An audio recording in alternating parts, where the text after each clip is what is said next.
Então, há, né, Deus e o universo. Nós vamos começar por aí. Deus e o universo, nós vamos encontrar. A gente poderia até pegar aqui e colocar de lado, né? Mas para vocês fazerem esse exercício aí agora, abre o livro dos Espíritos. Primeira questão lá é que é Deus. Então, nós vamos ter as questões ali, depois vai falar dos elementos do universo, dessa coisa da cosmogonia, e o Kardec segue essa lógica e mais, gente. O espiritualismo racional, a filosofia espiritualista racional nas escolas do ensino médio e das universidades, das faculdades na França do século XIX, seguiu isso aqui também. Ó, Deus e o universo, tríades, conjunto de 3 objetos. Há 3 unidades primitivas, e de cada uma delas não poderia existir senão uma. Um Deus, uma verdade e um ponto de liberdade. Isto é, o ponto onde se encontra o equilíbrio de toda oposição. Gente, eu acho que se a gente fosse começar a conversar sobre isso aqui, só nesse ponto aqui, a gente já fala assim, gente, lá no Livro dos Espíritos, o Kardec parte desse ponto aqui, quando você encontra na antiguidade que a liberdade é o ponto de equilíbrio, não faz sentido Deus impor expiação, só para começar a provocar, Laurinho. Então, 3 coisas procedem das 3 unidades primitivas. As 3 unidades primitivas são Deus, uma verdade e um ponto de liberdade. Dessas 3 coisas primitivas, procedem 3 coisas: toda vida, todo bem e todo poder. Lá na 1, o pessoal podia falar assim: então quer dizer que Deus é 3? Não, ele falou assim que não poderia existir senão uma.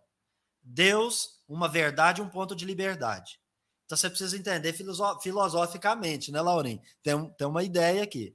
Desse ser que é Deus, uma verdade e liberdade, procedem, ou seja, nascem 3 unidades primitivas: toda vida, todo poder e todo o bem. Laurex, soberanamente bom, justo.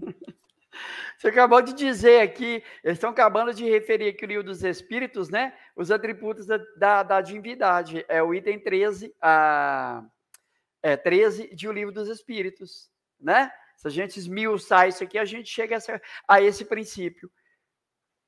Né?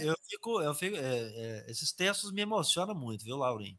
Isso aí, às vezes a gente até chora aqui, as pessoas não sabem por quê. Fala, lá é doido, tá com problema neurológico. 3 coisas procedem das 3 unidades primitivas: toda vida, todo bem e todo poder. Está desde a antiguidade, gente. Não faz sentido a gente viajar na maionese hoje aqui, o que vocês estão vendo do clima antifraterno, do clima fratricida, que é irmão matando irmão, apedrejando por opção sexual, cor e por aí afora, credo. 3. Deus é. Deus é. Você sabe quem falou que Deus é e falou eu sou? Jesus. E eles falaram assim, então você está falando que você é Deus? Ele falou, não, eu cheguei à perfeição, eu já sei o que sou. Só que não entenderam até hoje. Deus é, necessariamente, 3 coisas. A saber, a maior parte da vida, a maior parte da ciência e a maior parte do poder. E não poderia haver uma maior parte de cada coisa. Então, filosofia de novo. Uma parte, só que não tem parte nenhuma maior. Entendeu? Que ele é soberanamente. Aí você vai falar assim, não, mas Deus não pode ser parte. Não, ele está fazendo uma conjectura para dizer assim, você é perfectível. Você vai chegar à perfeição relativa. Você vai ter uma inteligência perfeitamente, mas relativamente em relação à absoluta, que é a do Criador. 3 coisas, 4, que Deus não pode deixar de ser: o que deve constituir o bem perfeito, o que deve querer o bem perfeito e o que deve realizar o bem perfeito. Aí eu vou voltar para o Lauro aqui para ele falar de novo, que está lá nos atributos de Deus. Kardec vai discorrer, explicando cada um desses atributos, E ele está acabando aqui novamente, né? Parece que ele está falando assim, ó, estou dizendo aqui agora que lá no livro dos Espíritos, aqui, assim, tipo, fazendo essa ideia, né? Lá no futuro vocês vão entender isso que a gente está falando aqui. É justamente isso. Qualquer atributo que a gente tire de Deus, a gente tira dele a condição de Deus, que um outro poderia tomar lugar. Essa é a explicação que nós vamos encontrar lá, né? Nessa questão, nesse item 13 de O Livro dos Espíritos. Vou te lembrar de outra coisa, antes de ler o que está escrito aqui. Lá ele vai perguntar assim, Deus é infinito? Alguma coisa. Aí eles vão falar assim, essa palavra não define. Né? Ele vai dizer que a palavra não serve para definir. Olha aqui. 3 garantias do que Deus faz e fará. Seu poder é infinito, sua sabedoria é infinita, seu amor é infinito, porquanto nada há que não possa ser efetuado, que não possa se tornar verdadeiro e que não possa ser desejado por um atributo.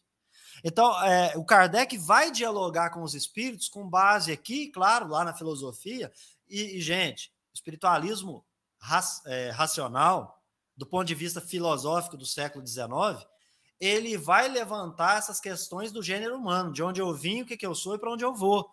E vai tentar dialogar com essa ideia. Mas eu sou uma alma, um ser duplo, que precisa do corpo e só consigo explicar. O espiritismo vai dar o salto e dizer assim, não, é trino. A alma é imortal, você não precisa do corpo. O corpo perece, a alma continua. E aí vai trazer o perispírito para a conversa. 3 fins principais da obra de Deus, Laurinho. Como criador de todas as coisas. Deus é o criador de todas as coisas. Diminuir o mal, reforçar o bem, pôr em evidência toda a diferença, de modo que se possa saber o que deve ser ou ao contrário, o que não deve ser. Você acabou de falar. Se for isso, não é aquilo. Está lá no Livro dos Espíritos, Laurex. De novo para você.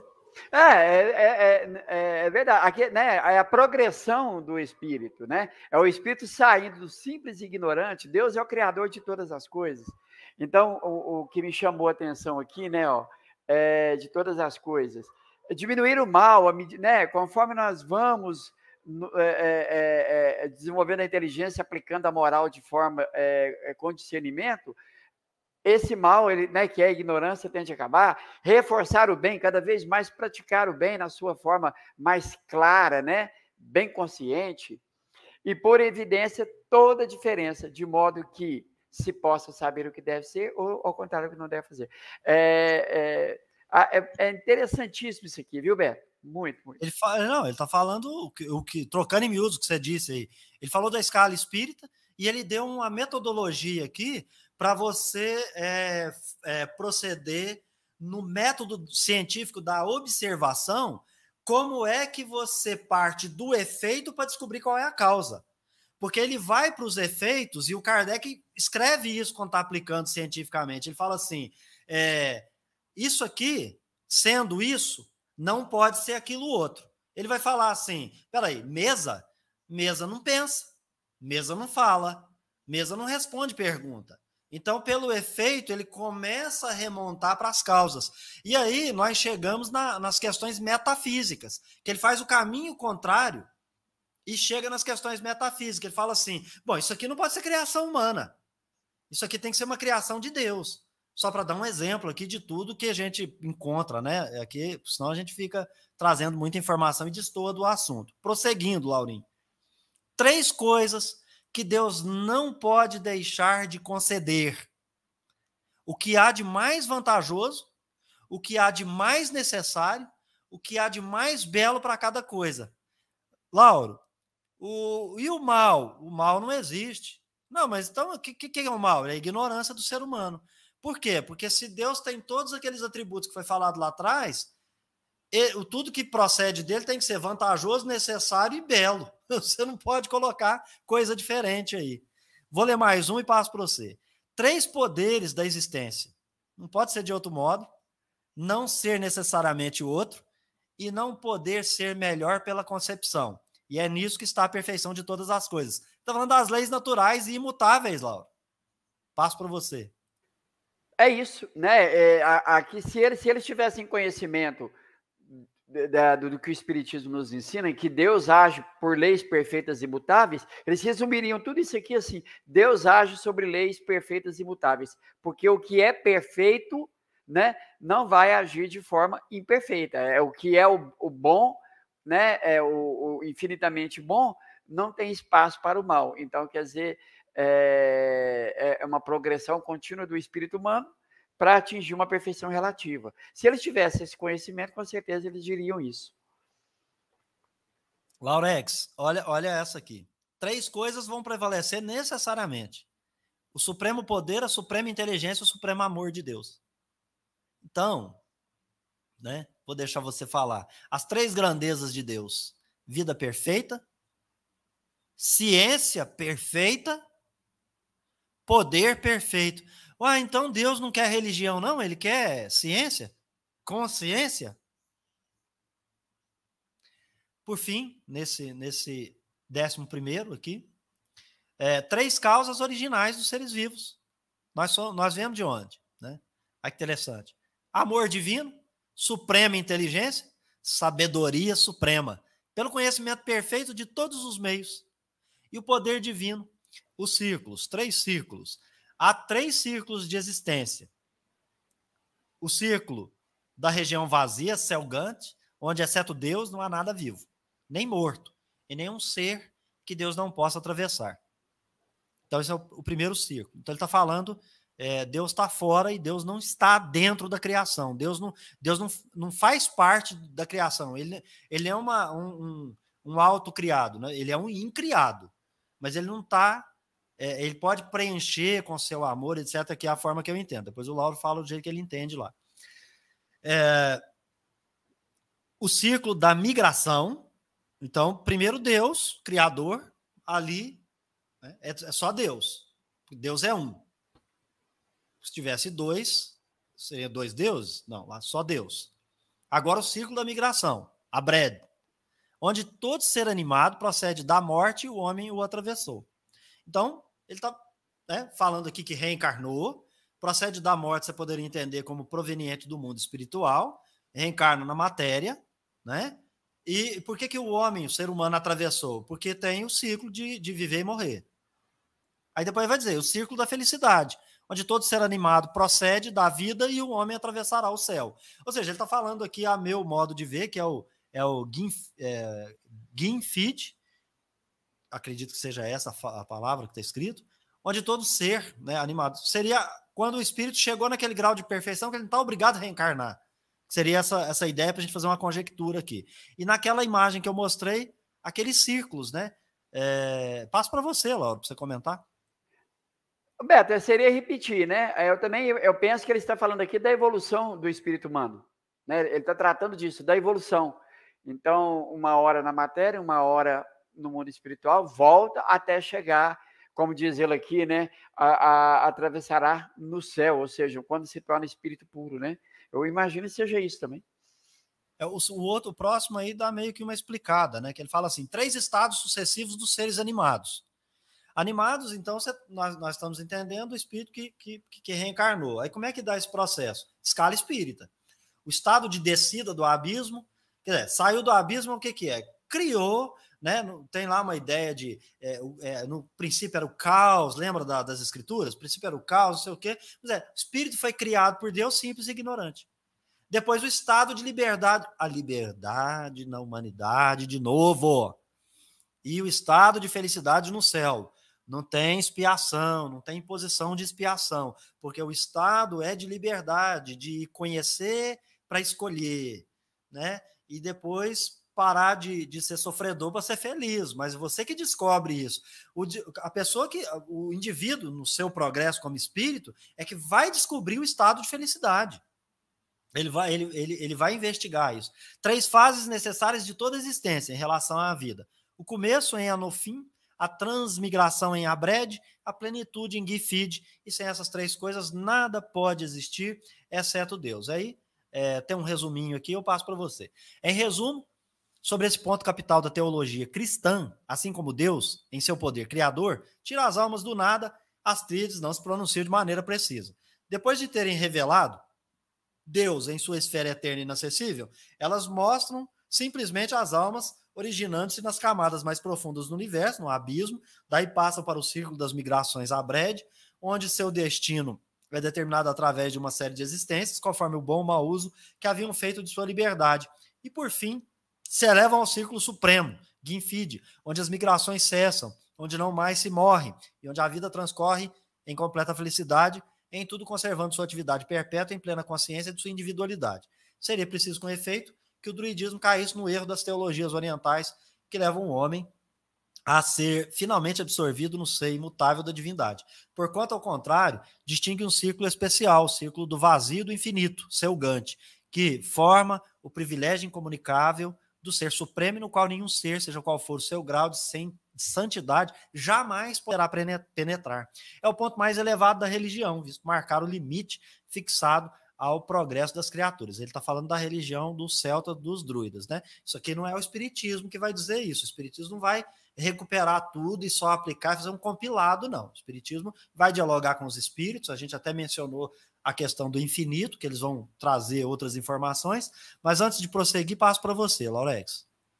Então, né, lá atrás ele vai dar a ideia, né, por isso que eu sempre pego aqui a ideia do simples ignorante, quando a gente ainda está nas trevas da ignorância mesmo, né, agindo ali como um animal.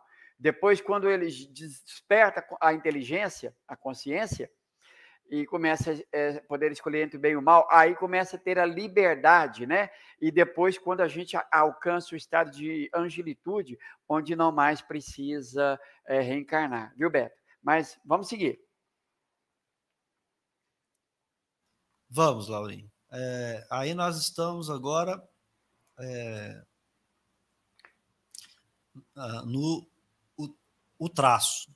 O traço mais característico dessa teologia, se bem seja um traço puramente negativo, consiste na ausência de um círculo particular da qual o Tártaro da antiguidade pagã, destinado à punição sem fim das almas criminosas. Entre os druidas, o inferno propriamente dito não existe.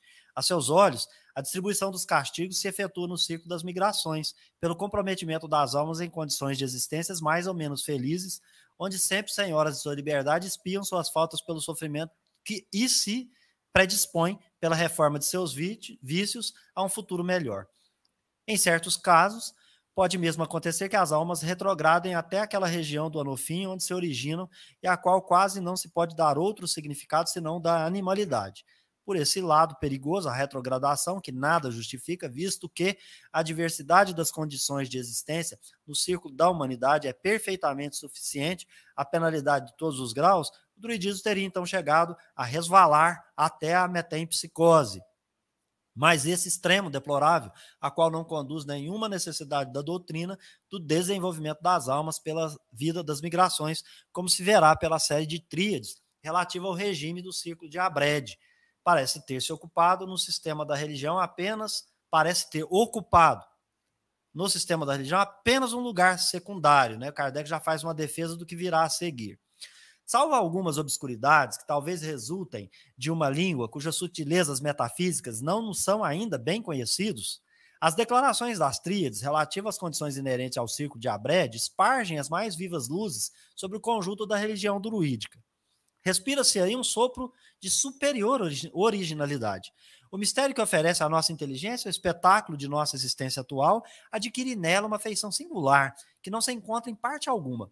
Dir-se-ia que um grande véu, rompendo-se antes e depois da vida, permite à alma navegar, de repente, com uma força inesperada, através de uma extensão indefinida, de que ela própria jamais suspeitou, em virtude de seu encarceramento entre as pessoas entre as espessas portas do nascimento e da morte.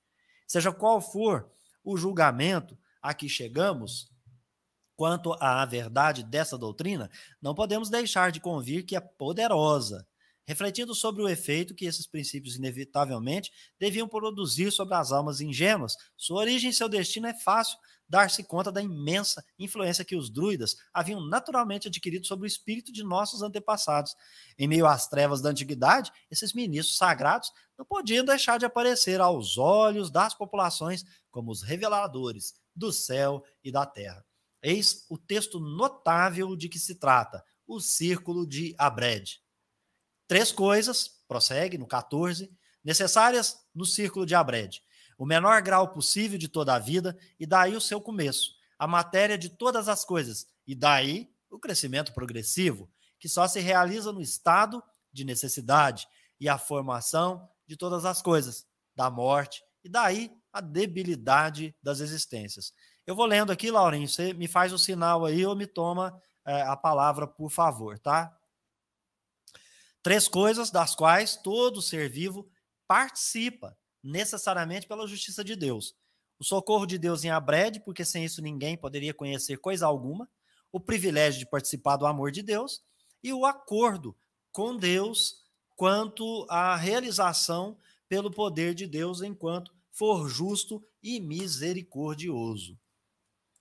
3 causas da necessidade do círculo de Abred: o desenvolvimento da substância material de todo ser animado, o desenvolvimento de todas as coisas e o desenvolvimento da força moral para superar todo o contrário, o citral, o espírito mau, e para se libertar do drog, o mal. Sem essa transição de cada estado de vida, não poderia haver nele a realização de nenhum ser. Quer falar, Aurim? Diga.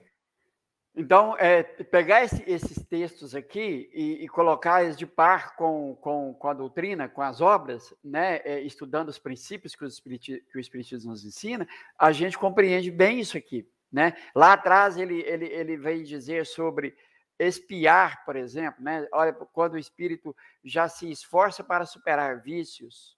Então, nós estamos vendo aqui que, né, a única coisa que foge aqui é a questão da retrogradação da alma, que Kardec já refuta. É muito interessante essas ideias, né, que já trabalhavam e que precisavam ser melhor elaboradas, mas que já... Por isso Kardec diz que é algo, né, que de alguma forma modificou aquelas almas, né, ingênuas, como ele disse lá atrás, do tempo, né, em que esse povo atuava. Ele menciona ali, naquele texto que eu compartilhei no slide, tinham-se os sacerdotes druidas como homens sagrados, homens santos e etc. E aqui ele vai dizer, por isso que esses reencarnados com aquela inteligência, com aquela concepção do universo, da vida, né, enfim, de todas as coisas que compõem o universo, então eles tinham uma compreensão para além de seu tempo, considerado como reveladores de céu e terra para aquelas pessoas. Né? Prossigo aqui, Laurim, 18. 3 calamidades primitivas de Abred.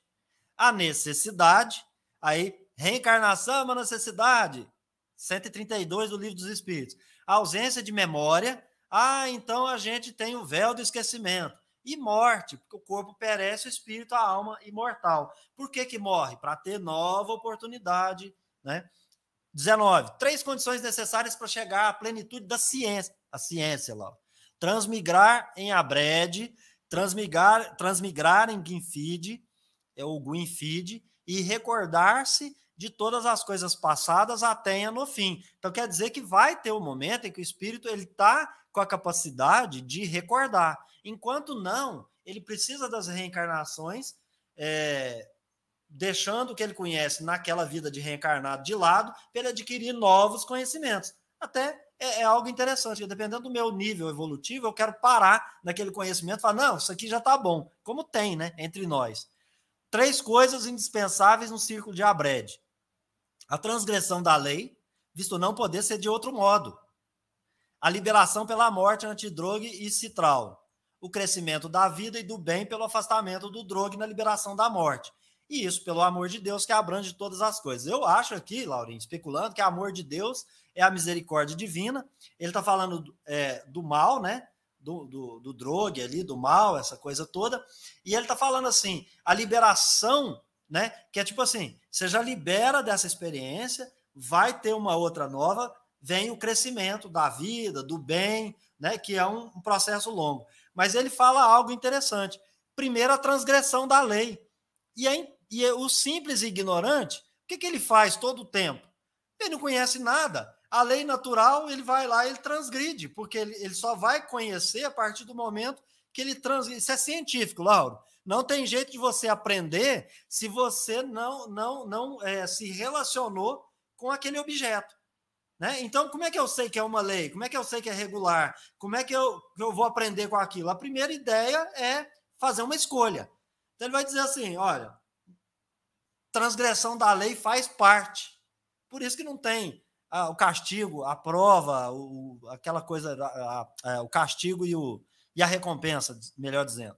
3 meios eficazes de Deus em Abrede para dominar droga e citral. Lembrando, né, gente, aqui, ó, droga e citral, citral, espírito mal, o espírito mal. O espírito mal é o imperfeito. O que ele tem? O mal, que é a imperfeição. O que é no espiritismo? É a ignorância. Então, aqui, eu já tô buscando aqui conciliar, Lauren. Então, 3 coisas indispensáveis no círculo de Abrede, né? Ele transgride a lei, vai ficar mal, não sei o quê. Mas o que é eficaz para dominar, né? O espírito mal e o próprio mal. Então, é superar a sua oposição em relação ao círculo de Guinfid, ou seja, adquirir conhecimento, já caminhar aí para a evolução, e depois a necessidade, a perda de memória e a morte, que está dentro daquilo que a gente mencionou, né? Que seria a evolução. Vou passar para você. 3 coisas são primitivamente contemporâneas: o homem, a liberdade e a luz, né? Só respondendo uma questão aqui, a Elis está perguntando o que é o Guinfid. É o nome que eles deram para um dos círculos lá que dentro do que eles estabelecem como a progressão do espírito, o desenvolvimento, a evolução do espírito. Deram um nome, tem um significado para eles, obviamente, na cultura. Mas essa cultura, o próprio Kardec disse que não tem muito contato com a significação das palavras e da língua, porque se perdeu no tempo. E eu abri aqui dizendo, né, Lauren, que o abafar a cultura é porque ela traz liberdade, ela traz conhecimento, ela traz emancipação da alma. E aqueles que querem manter o espírito mal, ou seja, a ignorância, e a maldade, que é o desconhecimento, para que eles possam dominar, seja como espírito ou como reencarnados, Lauren, eles usam de abafar essas culturas, como tentam fazer com o espiritismo até hoje. E eu vou aqui especular, como sempre. Eu acredito que essa palavra Guinfid aqui poderia, pensando aqui, ser para nós, os espíritos nos ensinam, erraticidade. Então, é um período em que o espírito... Porque, né, ele vai dizer, olha, para superar, né, a oposição desse mal, desse espírito mal, que está em cada um, em relação ao círculo das reencarnações, ou seja, a necessidade, ou seja, reencarnar, a perda de memória que essa reencarnação nos causa, e a morte, que é uma lei natural, né, para todos os seres orgânicos. Então, eu tendo a ter essa ideia, mas que isso também nem faz muito sentido para mim. Não, até faz, Laura, até faz. Aqui a gente não fica um período na erraticidade, então ele fala que vai lá. Na verdade, esse espírito, só na hora que ele chegar lá no ponto final, que é onde ele já tem a capacidade de ser feliz, que ele conhece, é que ele não tem obrigatoriedade de reencarnar. Ele vai reencarnar por missão, se assim ele o quiser, ele vai escolher, né? Tem algum ponto, nós vamos ver isso aí. Agora, eu acho interessante que 3 coisas são primitivamente contemporâneas: o ser humano, a liberdade e a luz. O ser humano, a reencarnação, a liberdade, a escolha de prova e de expiação pelo espírito que quer porque quer progredir ou que quer estacionar, e a luz, que é o esclarecimento. Então, sempre teve oportunidade de conhecer. Veja que esses caras eram iluminados em matéria de esclarecimento, né, nesse tempo, né? Pelo que a gente se conduz aqui a partir do texto. 3 coisas necessárias ao triunfo do homem sobre o mal: a firmeza contra a dor, a mudança, a liberdade de escolha. E com o poder que o homem tem de escolher, não se pode saber antecipadamente por onde irá. Lembra da história da fatalidade? Não tem fatalidade, né? Não tem fatalidade. 3 alternativas oferecidas ao homem: Abred e Guinfid, necessidade e liberdade, mal e bem, e o todo em equilíbrio, e pode o homem a vontade de ligar-se a um ou a outro. De novo, livre-arbítrio, de novo a escolha, você aqui por isso que está falando aqui, né, com as alternativas ofertadas, você é produto de si mesmo, né? Vou passar para você. Por 3 coisas cai o homem sob a necessidade de Abred: pela ausência de esforço, para conhecimento, pela não ligação ao bem, pela vinculação ao mal. Aqui pode ser que aonde o Kardec vai dar uma questionada, que poderia ser falar assim, tá falando de queda aqui, mas aí pode de fato ter uma influência, mas aí vamos deixar para o Kardec e eu não vou especular. Em consequência dessas coisas, descem a Brede até o seu análogo e recomeça o curso da transmigração. O Kardec criticou isso na hora que fez o comentário lá. Então, ele tenta compreender que isso pode ser uma influência, né, da metempsicose, porque ela foi buscada, por exemplo, por Pitágoras. Então, já havia isso lá nas pirâmides, né, que depois ele vai trazer isso. E o Kardec, com os espíritos, vai superar isso lá em O Livro dos Espíritos. Por 3 coisas. Retorna o homem necessariamente em Abred, se bem que em outros sentidos esteja ligado ao que é bom. Pelo orgulho, cai até em Anofim pela falsidade, até o ponto do demérito equivalente, e pela crueldade até o grau correspondente de animalidade. Daí transmigra novamente para a humanidade como antes. Que é aqui, nesses 2 pontos, que o Kardec está discutindo que não tem retrogradação da alma, por isso o Espiritismo avança, completa e traz melhores compreensão. As 3 coisas principais a obter no estado de humanidade: ciência, amor, força moral, no mais alto grau possível de desenvolvimento, antes que sobrevenha a morte.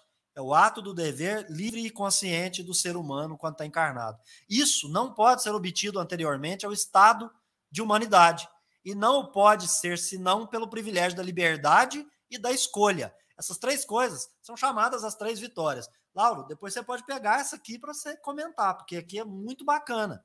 Ele fala assim, a reencarnação ela é necessária, é só com essa liberdade e etc. Vou ler mais um e passo para você.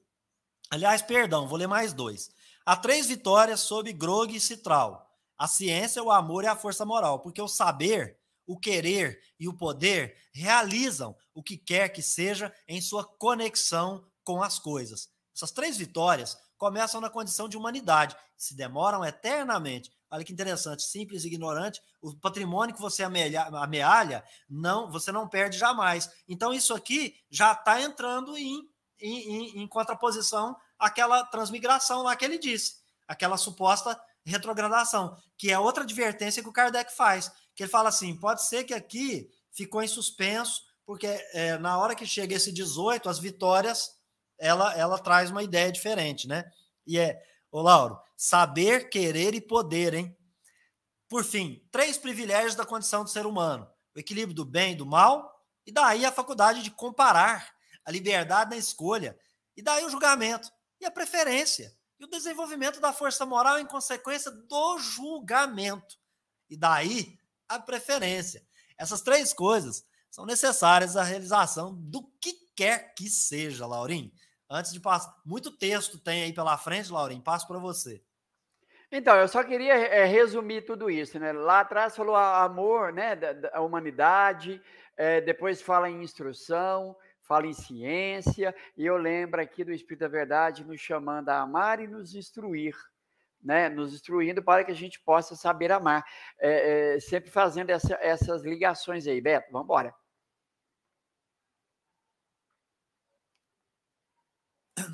Laurinho sempre me pega aqui, eu vou fazer alguma coisa aí, ele passa a palavra para mim. Elias, tem muito texto aqui, aí essa questão de O Livro dos Espíritos vem quinta-feira com ela no estudo, tá?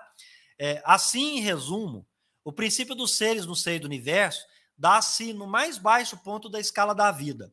E se não levar muito longe, as consequências da declaração contida na 26ª tríade, pode-se conjecturar que na doutrina druídica o ponto inicial estava supostamente no abismo confuso e misterioso da animalidade. Daí, Consequentemente, desde a própria origem da história da alma, a necessidade lógica do progresso, uma vez que os seres não são, por Deus, destinados a permanecer numa condição tão baixa, tão obscura. Todavia, nos estágios inferiores do universo, esse progresso não se desenvolve segundo uma linha contínua. Essa longa vida, nascida tão baixo para se elevar tanto, se rompe em fragmentos solitários na base de sua sucessão.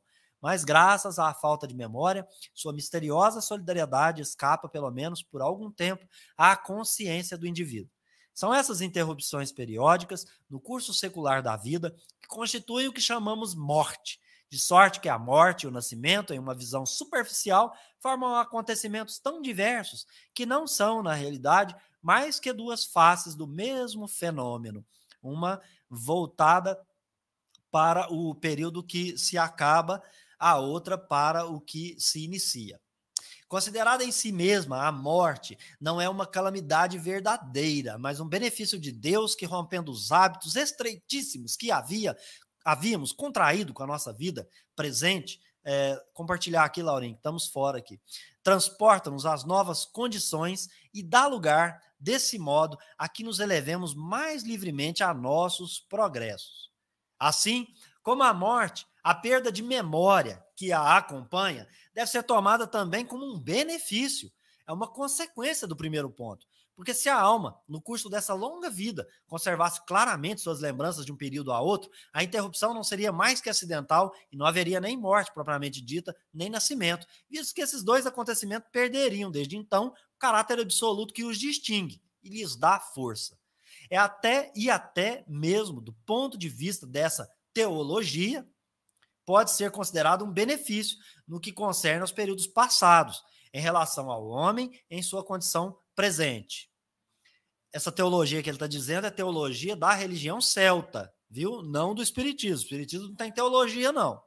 Não é religião, porque se esses períodos passados constituem uma prova, como a posição atual do homem no mundo de sofrimentos o indica, foram infelizmente maculados de erros e de crimes, causa primeira das misérias das expiações de hoje, representando para a alma evidente vantagem, por se achar ela livre da visão de tão grande quantidade de faltas, bem como dos remorsos deveras acabrunhantes que daí se originarão, não a obrigando a um arrependimento formal, senão em relação às culpas da vida atual, assim se compadecendo de sua fraqueza, Deus realmente lhe concede uma grande graça.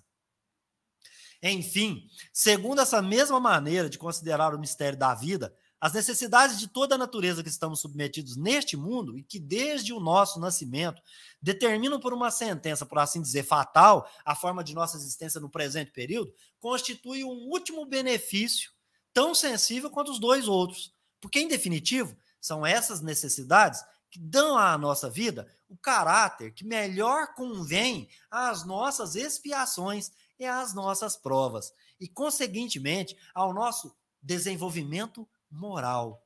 E são ainda essas mesmas necessidades, seja de nossa organização física, seja das circunstâncias exteriores em cujo meio somos colocados, que, arrastando-nos forçosamente ao termo da morte, nos conduzem, por isso mesmo, à nossa suprema libertação.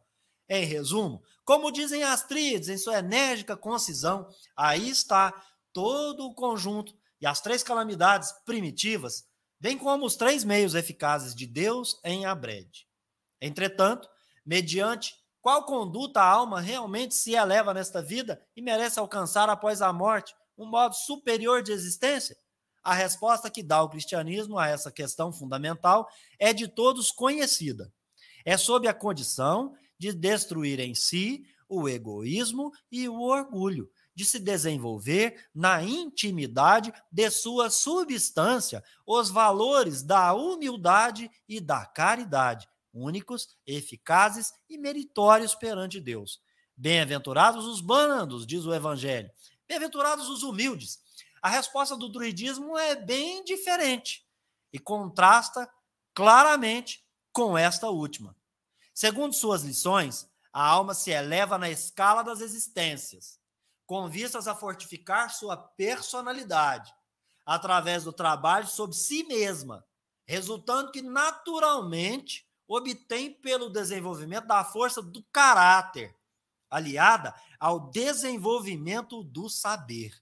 É o que exprime a 25ª tríade, que declara que a alma recai na necessidade de transmigrações, isto é, nas vidas confusas e mortais, não só por alimentar as más paixões, como também pelo hábito da tibieza no cumprimento das ações justas, pela falta de firmeza no apego ao que prescreve a consciência, numa palavra, pela fraqueza de caráter. E além dessa falta de virtude moral, a alma é ainda retida em seu progresso em direção ao céu pela falta de aperfeiçoamento do espírito. A iluminação intelectual necessária para a plenitude da felicidade não se opera na alma bem-aventurada, simplesmente por uma irradiação graciosa do alto. E não se produz na vida celeste, a não ser que a própria alma tenha se esforçado desde esta vida para adquiri-la. A tríade também não fala apenas de falta do saber, mas falta de esforços para saber. O que, no fundo, como para a virtude precedente, é um preceito de atividade e de movimento. Em verdade, nas tríades seguintes, a caridade é recomendada no mesmo título que a ciência e a força moral. Mas ainda aqui, como no que toca à natureza divina, a influência do cristianismo é sensível. É a ele, e não à forte, mas dura religião de nossos antepassados, que pertence à predicação e à entronização no mundo da lei da caridade em Deus e no homem. E se essa lei brilha nas tríades, é por efeito de uma aliança com o evangelho, ou melhor dizendo, de um feliz aperfeiçoamento da teologia dos druidas, pela ação dos apóstolos, e não por uma tradição primitiva. Arrebatemos esse raio divino e teremos em sua rude grandeza a moral da Gália, moral que pôde produzir, na ordem do heroísmo e da ciência, poderosas personalidades, mas que não a soube unir entre si nem a multidão dos humildes. Isso aqui ele extraiu do magazine, de uma revista, né, do Magazine Pitoresco, tá? Que é onde ele copiou. A doutrina espírita não consiste apenas na crença, na manifestação dos espíritos, mas em tudo o que nos ensinam sobre a natureza e o destino da alma. Se, pois, nos reportamos aos preceitos contidos em O Livro dos Espíritos, onde se encontra formulado todo o seu ensinamento, seremos surpreendidos com a identidade de alguns princípios fundamentais com os da doutrina druídica, dos quais um dos mais notáveis é, sem sombra de dúvida, o da reencarnação. Nos 3 ciclos, nos 3 estados sucessivos dos seres animados, encontramos todas as fases apresentadas por nossa escala espírita. Com efeito, o que é o ciclo de Abrede ou da migração, senão as 2 ordens de espíritos que se depuram através de suas existências sucessivas? No ciclo de Guinfid, o homem não transmigra mais, desfrutando da suprema felicidade. Não é a primeira ordem da escala, a dos espíritos puros, que, tendo realizado todas as provas, não mais necessitam de encarnação e gozam da vida eterna? Notemos ainda que, conforme a doutrina druídica, o homem conserva o seu livre-arbítrio, se eleva gradualmente por sua vontade, por sua perfeição progressiva, pelas provas que suportou. No Anofim, o abismo, até a perfeita felicidade em Guinfid, com a diferença, todavia, de que o druidismo admite possível retorno às camadas inferiores, enquanto o espírito, conforme o espiritismo, pode permanecer estacionário, mas não pode degenerar. Para completar a analogia, não teríamos que acrescentar à nossa escala abaixo da 3ª ordem, senão o círculo de Anofim, e acima da 1ª ordem, o círculo de Selgant, morada de Deus, inacessível às criaturas. O quadro seguinte tornará mais clara essa comparação. E aí, bem pequenininho, vocês estão vendo a escala espírita, que foi publicada na Revista Espírita do mês de fevereiro, e a gente já trouxe algumas coisas aqui.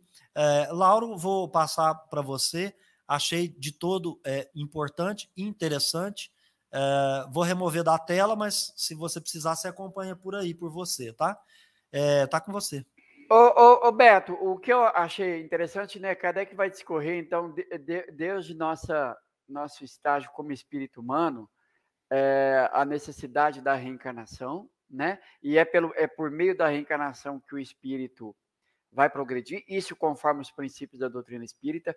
O esquecimento, né? Quando reencarnamos, o corpo físico nos impõe lembrarmos as vidas passadas, porque o que seria de nós estarmos aqui lembrando do que fomos, do que fizemos.